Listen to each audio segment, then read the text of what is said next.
Hello friends, ಎಲ್ಲರಿಗೂ ನಮಸ್ಕಾರ. Daily special ನನಗೆ ನಿಮ್ಮೆಲ್ಲರಿಗೂ ಸ್ವಾಗತ. ಇವತ್ತು ನಾನು ಮಾಡ್ತಾ ಇದ್ದೀನಿ ರೀ ತುಂಬಾ ಎಫೆಕ್ಟಿವ್ ಆಗುವಂಥ ಹೆಲ್ದಿಯಾದ ರಸಮ್, ಟೊಮೆಟೊ ರಸಮ್. ಕೋಲ್ಡ್ ಆದಾಗ, ಫೀವರ್ ಆದಾಗ ಈ ರಸಮ್ ತುಂಬಾ ಟೇಸ್ಟಿಯಾಗಿರುತ್ತೆ. ಬಾಯಿ ಕಹಿ ಇದ್ದಾಗ ಈ ಟೇಸ್ಟಿಯಾದ ರಸಮ್ ಟ್ರೈ ಮಾಡಿ ನೋಡಿ. ತುಂಬಾ ಡಿಫ್ರೆಂಟಾಗಿ ಟೇಸ್ಟಿಯಾಗಿರುವಂಥ ಈ ಹೆಲ್ದಿ ಟೊಮೆಟೊ ರಸಮ್ ಮಾಡೋಣ ಹೇಗೆ ಅಂತ ನಿಮ್ಮ ಜೊತೆ ಶೇರ್ ಮಾಡ್ತೀನಿ. ದಯವಿಟ್ಟು ವಿಡಿಯೋನ ಪೂರ್ತಿಯಾಗಿ ನೋಡಿ, ಸ್ಕಿಪ್ ಮಾಡ್ದೇನೆ. ಈಗ ಇಲ್ಲಿ ನಾನು ಅರ್ಧ ಕೆಜಿ ಟೊಮೆಟೊ ತೊಗೊಂಡಿದ್ದೀನಿ ರೀ. ತುಂಬ ಹಣ್ಣಾಗಿರುವಂಥ ಟೊಮೆಟೊ ತೊಗೊಳ್ಳಿ, ಹಸಿ ಟೊಮೆಟೊ ತೊಗೊಬೇಡಿ. ಮತ್ತು ಒಂದು ನಿಂಬೆಹಣ್ಣು ಗಾತ್ರದಷ್ಟು ಹುಣಸೆಹಣ್ಣು ಸ್ವಲ್ಪ ಹುಳಿಯಾಗಿರಬೇಕು.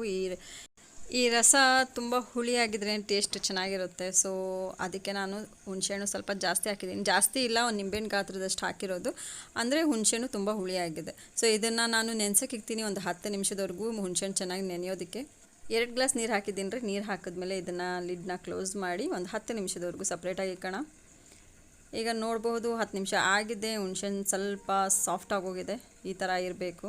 ಸೊ ಈಗ ಇದನ್ನು ಚೆನ್ನಾಗಿ ಟೊಮೆಟೊ ಮತ್ತು ಹುಣಸೆಹಣ್ಣ ಈ ಥರ ಚೆನ್ನಾಗಿ ಕೈಯಿಂದ ಸ್ಮ್ಯಾಶ್ ಮಾಡಬೇಕು. ನೀವು ಮಿಕ್ಸರ್ ಗ್ರೈಂಡರ್ ಯೂಸ್ ಮಾಡ್ಬೋದು, ಬಟ್ ಟೇಸ್ಟ್ ಚೆನ್ನಾಗಿ ಬರೋದಿಲ್ಲ. ಈ ಥರ ನೀವು ಸ್ಮ್ಯಾಶ್ ಮಾಡೋದ್ರಿಂದ ನಿಮ್ಮ ಮಾಡೋ ಅಡುಗೆ ತುಂಬ ಟೇಸ್ಟಿಯಾಗಿರುತ್ತೆ. ಕೈಗಳನ್ನ ದಯವಿಟ್ಟು ಅಡುಗೆ ಮಾಡೋದಕ್ಕೆ ಮುಂಚೆ ನೀಟಾಗಿ ವಾಶ್ ಮಾಡ್ಕೊಳ್ಳಿ. ಅಬ್ವಿಯಸ್ಲಿ ಎಲ್ಲರೂ ವಾಶ್ ಮಾಡ್ತೀರಾ, ಜಸ್ಟ್ ನಾನು ಜೋಕ್ ಮಾಡ್ತಾಯಿದ್ದೀನಿ ಅಷ್ಟೇ.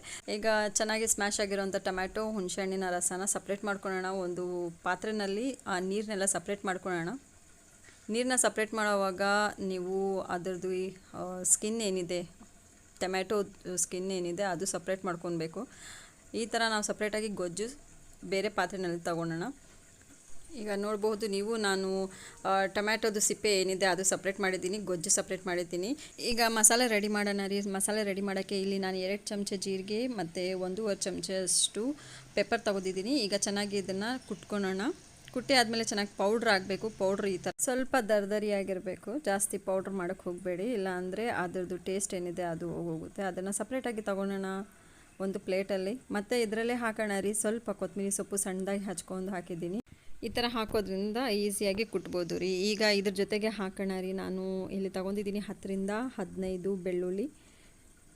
ಇದನ್ನು ಸಹ ಕೊತ್ತಂಬರಿ ಜೊತೆ ಹಾಕಿ ಚೆನ್ನಾಗಿ ಜಜ್ಕೊಳ್ಳೋಣ.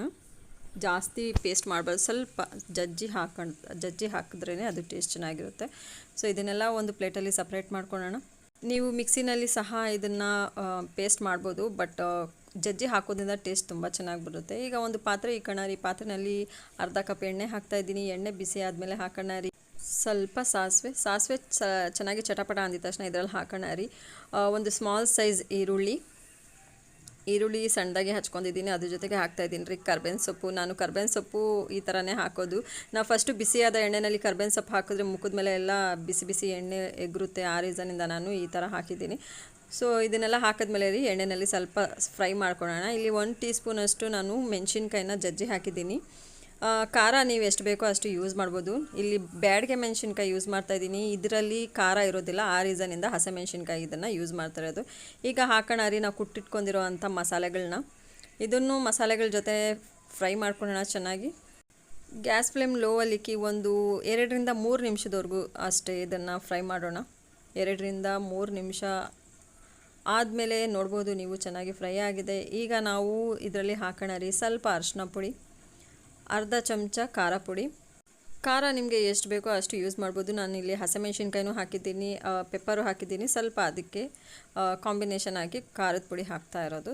ಈಗ ಹಾಕೋಣ ರೀ ನಾವು ಸಪ್ರೇಟಾಗಿ ಮಾಡಿಟ್ಕೊಂಡಿರೋಂಥ ಗೊಜ್ಜು, ಟೊಮೆಟೊ ಮತ್ತು ಹುಣಸೆಹಣ್ಣಿನ ಗೊಜ್ಜು ತೆಗ್ದಿದ್ರಲ್ವ, ಆ ಗೊಜ್ಜನ್ನ ಈ ಮಸಾಲೆಗಳ ಜೊತೆ ಹಾಕಿ ಚೆನ್ನಾಗಿ ಇದನ್ನು ಮಿಕ್ಸ್ ಮಾಡ್ಕೊಳ್ಳೋಣ. ಮಿಕ್ಸ್ ಮಾಡಿ ಆದಮೇಲೆ ರೀ ಸ್ವಲ್ಪ ಉಪ್ಪು ಹಾಕೋಣ. ಉಪ್ಪು ನೀವು ರುಚಿಗೆ ತಕ್ಕಷ್ಟು ಯೂಸ್ ಮಾಡ್ಬೋದು. ಇಲ್ಲಿ 1 ಟೀ ಸ್ಪೂನ್ ನಾನು ಯೂಸ್ ಮಾಡಿದ್ದೀನಿ.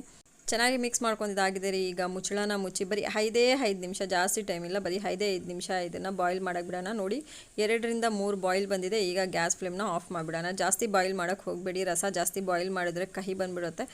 ಬರೀ 2 ಬಾಯ್ಲ್ ಬಂದಿದ ತಕ್ಷಣ ಗ್ಯಾಸ್ ಫ್ಲೇಮ್ನ ಆಫ್ ಮಾಡಿಬಿಡಿ. ನೋಡಿ ನನಗೆ ಗ್ಯಾಸ್ ಫ್ಲೇಮ್ನ ಆಫ್ ಮಾಡಿದ್ದಾಗಿದೆ. ಸೊ ನಮ್ಮ ರಸ ಏನಿದೆ, ಬಿಸಿ ಬಿಸಿಯಾಗಿ ರಸ ರೆಡಿಯಾಗಿದೆ. ಅನ್ನದ ಜೊತೆ ಸೂಪರ್ ಕಾಂಬಿನೇಷನ್ನು. ಅನ್ನ ಉದ್ರುದ್ರಾಗಿದ್ದು ಈ ರಸ ಮಾಡಿ ತಿಂದರೆ ಸೂಪರಾಗಿರುತ್ತೆ. ಡೈರೆಕ್ಟ್ ನೀವು ಹಾಗೆ ಸಹ ತಿನ್ನಬಹುದು, ಕುಡಿಬಹುದು. ತುಂಬಾ ಟೇಸ್ಟಿಯಾಗಿದೆ. ನಿಮಗೆ ವಿಡಿಯೋ ಇಷ್ಟ ಆದರೆ ದಯವಿಟ್ಟು ವಿಡಿಯೋನ ಲೈಕ್, ಶೇರ್, ಸಬ್ಸ್ಕ್ರೈಬ್ ಮಾಡಿ. ಇದೇ ಥರ ನಿಮಗೋಸ್ಕರ ಸಿಂಪಲ್ ಡಿಶಸ್ ತರ್ತಾ ಇರ್ತೀನಿ. ಅಲ್ಲಿವರೆಗೂ ನೋಡ್ತಾ ಇರಿ ಡೈಲಿ ಸ್ಪೆಷಲ್ 9.